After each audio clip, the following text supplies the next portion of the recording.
Good morning, true crime friends. How y'all doing? Look. Hang on. Oh my goodness.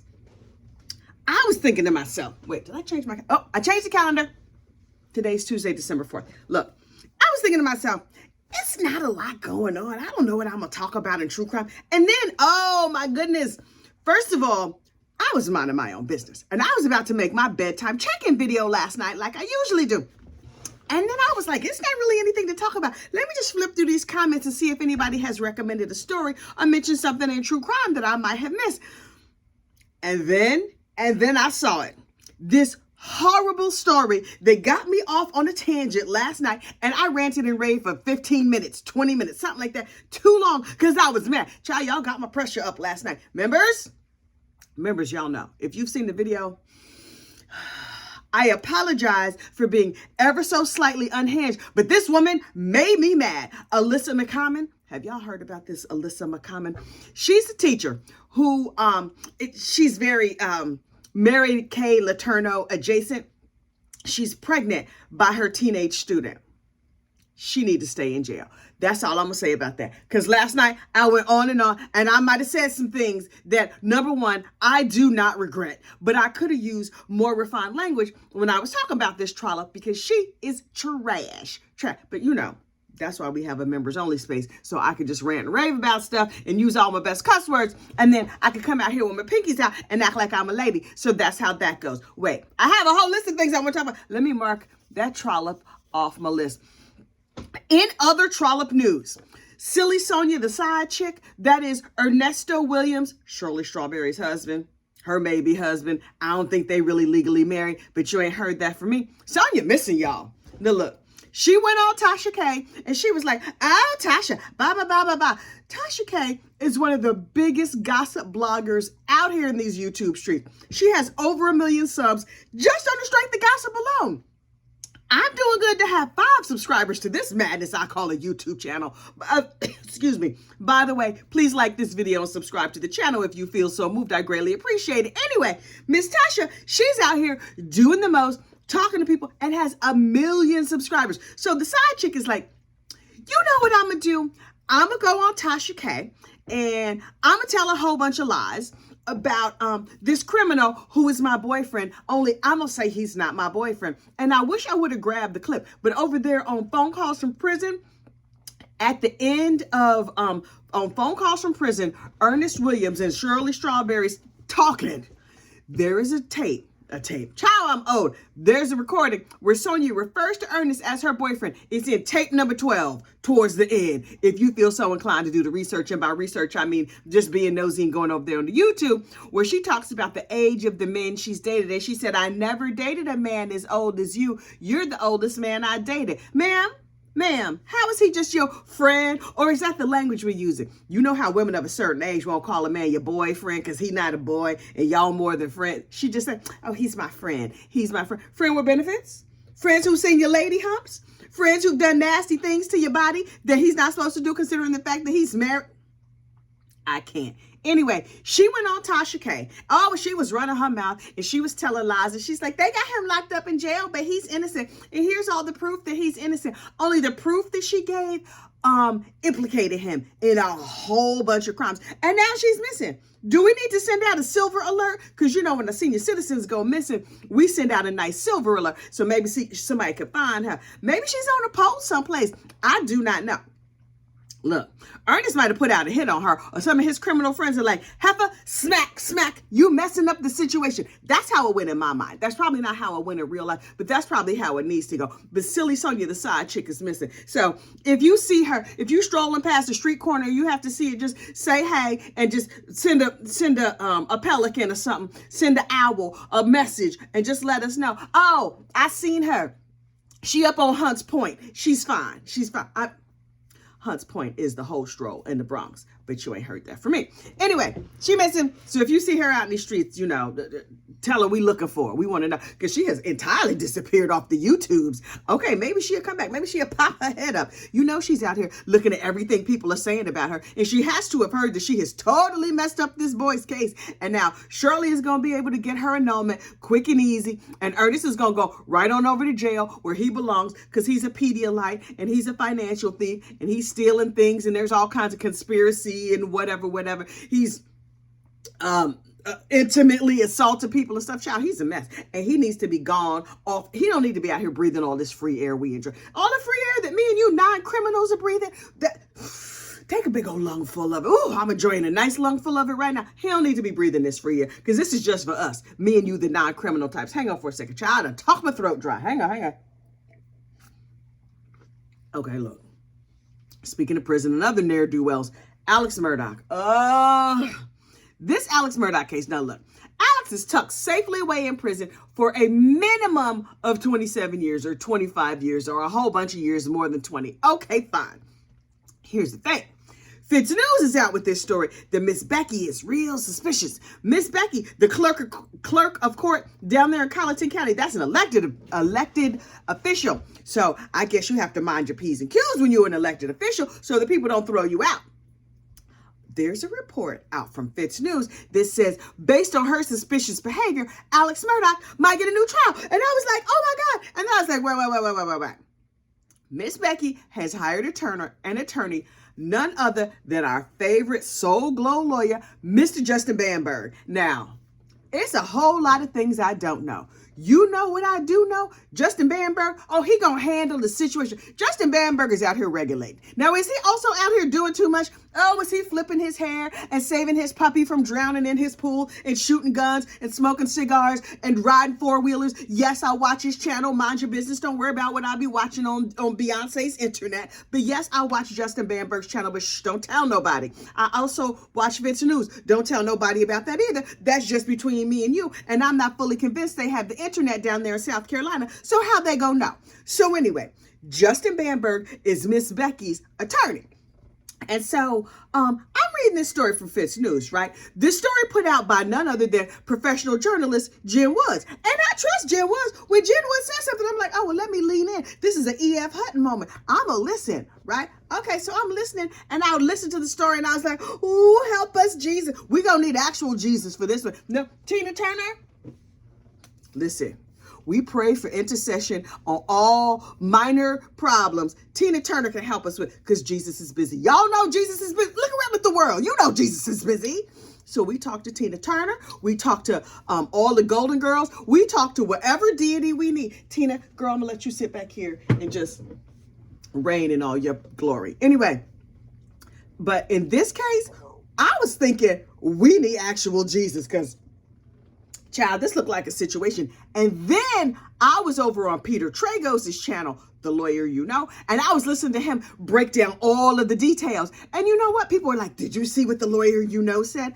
Honestly, I saw and read the original story from Fitz News, and I was nervous. Child, my pressure was up. And I was like, ooh, I'm old. I don't need to have my pressure up like this. And then I listened to Peter Tragos break it all down. I'm less concerned.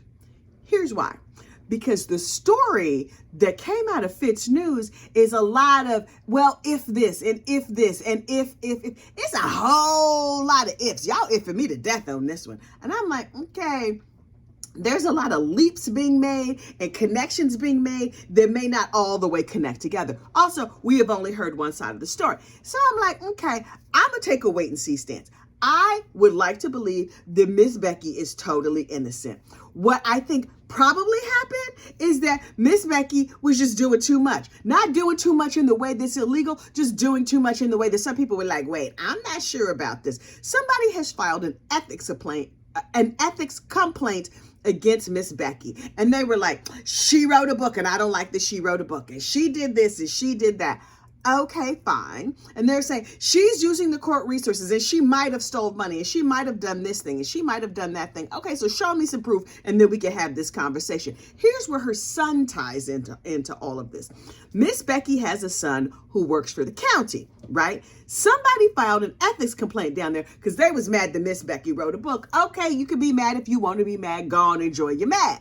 So this person was like, Miss Becky wrote this book and she's probably making money. They was probably mad because their light bill was late. And they like, well, look at this heifer. She's using her office for things she's not supposed to use her office for. But let's be clear. Don't we all use our office for things we're not supposed to use our office for? Haven't Haven't you made a photocopy at work that was not strictly business related? Yes, you have. Haven't you occasionally made a phone call from work? There was a personal phone call, not a business phone call. Yes, you have. Now, are these things you're supposed to do? Probably no. But are these things that rise to the level of an ethics complaint? No. Because these are the things that everybody does, right? So I'm putting it in that category. All we have is an ethics complaint. Somebody was mad. This is the thing about Miss Becky's son. Miss Becky's son works in IT, and he was just like, they over there talking about my mama. Let me tap into this phone call and hear what they saying about my mama. Sir, no, Colt, Mrs. Becky, whatever, what's her last name? Becky, I don't know. Miss Becky's son called. You was wrong for listening to them phone calls. But he was being nosy. He was like, I want to hear what they say about my mama. And so I'm going to listen in on the phone calls. So he listened in on the phone calls. There is no proof that Miss Becky said, son, go listen in on them phone calls.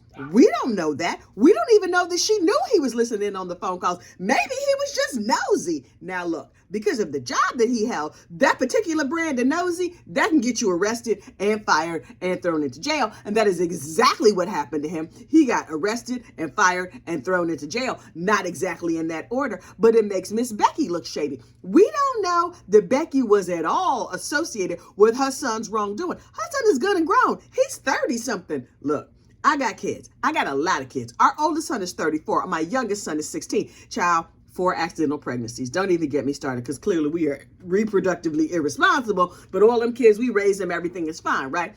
So my kids have done some things and I'll be like, you did what? Who? Huh? Wait. Yeah, your wife is pregnant again? Y'all don't know what's causing that? Wait, why'd you skip class for what? What? My kids have done some things that have really made me question, like, are we raising them right? Are we turning out normal human beings? Because these stupid decisions they be making, this is ridiculous, because that is what kids do. Do you think they consult to me? No. Half the stuff they do, they don't consult me on. They tell me about it later. Oh, if they need some help, they call me, mommy, listen, see what happened, right? And so after the fact, you get all the details. I'm not fully convinced that Miss Becky even knew what her son was up to. So we can't say, oh, because the son did X, Miss Becky put him up to it. We can't say that. I am taking a wait and see stance on the entire Miss Becky situation. Hang on, you know my throat is already dry again. Hang on. I'm on iced coffee today. I don't know. Maybe I'm just having a flash, but I'm on iced coffee. So we're going to find out more. We're going to take a wait and see stance. And in the new year, we will see what the new year brings. I'm not entirely convinced that this whole Miss Becky thing is going to mean Alec Murdaugh retrial. I'm just not. Over the weekend, when I saw Fitz News Week in Review, I was like, oh, Tina, we in trouble, Tina. We in trouble. We might have to go for the big man. But now I'm like, Tina will get it done. One of the lesser deities. Where Liza Minnelli? Maybe Blue Ivy can help us with this one. This, to me, right now, is not a big deal. I tell you when it's time to panic. And right now, it's not time to panic. Also, I need to correct the record. Yesterday, I said that Tex McIver, that dude who shot up his wife and killed her and then sold off all her stuff so that she didn't have to pay him back the money. He didn't have to pay her back the money he borrowed from her. I was like, the Supreme Court threw out his whatever, and so he's just going back to jail. I was incorrect. I know it is shocking for me to be wrong, but yes, indeed, I was wrong. Turns out the Supreme Court in the state of, I don't know where he lives, the Supreme Court did whatever Supreme Courts do, and Texas is getting a new trial because they gave the jury the option of like first degree murder or he gets to go home, and they should have given him like some lesser charges. Now, the truth is, I think personally, child, not on the jury, haven't heard all the evidence. I watched the Dateline episode though. Isn't that just like being on jury duty? So anyway, based on the Dateline episode that I saw about the case, and I watched the episode twice, so clearly now I know everything. I don't think he's guilty of first degree murder. I think he was, listen, this is my opinion. Now, please be clear. I just made this up. Now, I do feel it in my spirit, but this is what I think happened. He found himself in a situation where he could conveniently unalive her. Also, he was drunk. Also, he was half asleep. And he was sitting in the back of the car, drunk with a gun in his lap. And I think he initially accidentally shot her. And then was like, well, oh, now that this fortunate/unfortunate situation has happened, let me just make the most of it. And so he's like, let's drive around town for 20 minutes, get into the best hospital. Meanwhile, the hospital the furthest away. And then he's like, well, isn't this convenient? I don't have to repay her all that money I owe her. Because see, this is second wife. When it's your first wife, that's y'all's money. When it's a first wife, that's y'all's money. When it's a second wife, it's a toss-up. Some people are like, yes, this is our money. Some people are like, that's her money. This is my money. In this case, both of these people were very financially successful. So they were probably like, what's mine is mine and what's yours is yours. And he got to some financial trouble. He borrowed some money from his wife and she was like, B better have my money. And he was like, let me see. I don't. And then after her unfortunate unaliving, he was like, oh, look at that. She not harassing me no more about doing the honey-do list. I can leave this seat up and she not going to be harassing me about getting that money back. Well, look at this. And then before her body was even cold, he was like, so we having an estate sale. Who want all her crap? Because I'm sick of her. I'm sick of her crap. Here's the thing. I have dealt with a lot of dearly departed people. Sometimes at work, sometimes in my personal life, just like as life goes along. And it's interesting what happens with the stuff after somebody passes. If that person, people were like, oh, I miss Pookie so much. Oh my goodness, it's so sad. He's gone. Oh, they'll hang on to that stuff forever. You'd be like, please, you can throw away these 8-track tapes. And they was like, that was Pookie's 8-track. I can't get rid of that Marvin Gaye 8-track. But if they ain't really like him that much, they like, oh, we just driving home from the hospital and he's sick. We're going to throw out all of his crap. And I've seen it go both ways. I've seen it. The person died on Monday and Monday afternoon, they was like, where can we print out signs for the garage sale? And I've seen it where the person died in 1960 and 1997. They was like, well, I'm not sure we can let go of his stuff before. The fact that Tex got rid of her stuff so quick, I was like, he wasn't that in love. He liked her well enough. He was cool to floss for the gram. But like the realities of living with her, he wasn't into that lady. And when she was dead, he was like, don't say nothing about the dead unless it's good. She's dead. Good. This is my personal philosophy based on just what I alone have decided. So don't be going to court or whatever. I don't know if they get the internet down wherever Tex is, but don't be calling his lawyer or nothing because I can't be a witness. I don't have no facts. I just have my feelings. Last but certainly not least, remember the boy in the box trial, Tim Ferriter? He got sentenced to 5 years in prison for building a box in his garage and locking his adopted son in it. Number one, why do they call it your adopted son? Isn't that just your son? Whether you adopted him, birthed him, found him on the corner, whatever. Well, maybe not if you found him on the corner. It always galls me when people say, this is my adopted child. This is my adopted whatever. That's just your son. I don't care how your son got here. That's like me saying, this is the baby that I had by C-section, and this is my natural birth baby, and this is my whatever. Like, no, it's just your son. It's just your son. Nobody want to know all the details about how that got to be your son. That's just your son. And if you're going to abuse a child, you're going to abuse a child. It doesn't matter if they're adopted or a biological child. So anyway, Tim Ferriter was abusing his son, and he got sent to prison for it. His wife was a party to his crimes. Here's the thing. These people were like fancy rich people, lived in $1 million house in a fancy neighborhood. And so now that Tim is in prison, his wife is like, hey, judge, my trial is coming up and I'm gonna need one of them free lawyers y'all be giving out because we broke. So she went to court yesterday to officially declare herself broke. Oh, how the mighty have fallen. So when this story started, this happily married couple in a fancy neighborhood in Palm Beach had 4 kids. Cut to 4 or 5 years later. I don't know if they're going to get divorced, but the husband is in prison. The wife is out here indigent. They have custody of none of the kids, and most of the kids don't speak to them. Child, y'all have come a mighty long way, and none of it has been good. But look, this video is getting long. It's going to take 100 years to upload. But let me just throw one more thing out here. Y'all know I'm a heathen, right? I am a devout heathen. And my favorite heathen, the king of all the heathens, has passed away. And that is Bishop Carlton Pearson. Now look, the reason that I say that Carlton Pearson is a heathen is because he dared to say that, like, God love everybody. He just loves believers, non-believers, people who do all the right things. God loves all y'all. And so, like, the traditional church was like, oh, well, you can't be going out here saying that. Carlton was like, yeah, also, I don't believe in hell. Also, Carlton, me either. So He passed away the other day and they had his funeral. And I was like, oh, I didn't even know he had passed. He had cancer for like a zillion years. But finally he went ahead and passed. And they have his funeral over here on the YouTubes. It's free. You should go and find it. I think I have the link someplace. Maybe I'll post a link to it. Anyway, rest in power, Carlton Pearson, until we meet again. That was a moving brother. You know how you know he was good? Even atheists like Carlton Pearson, because he was a cool dude. Also, he was funny and had a beautiful singing voice. So I've been having church over there in my kitchen. And by church, you know, that means I just was watching his funeral. Now look. It was a Black funeral, so it's 500 hours long, like we like to do. I'm not mad at the 5-hour funeral, but I don't want to be sitting in the church for a 5-hour funeral. I want to watch a little bit of it on 2X and make dinner. And then later on, I'll watch a little bit more when I'm doing my Pilates. And then later, I'll watch a little. That's how funerals should be. You can consume them how you want to consume them, when and where you feel moved to consume them. Sitting in church for 5 hours, no thank you. No thank you.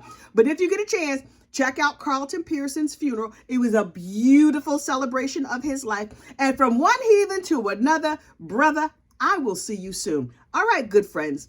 I will see you soon as well. You have a great one. Bye.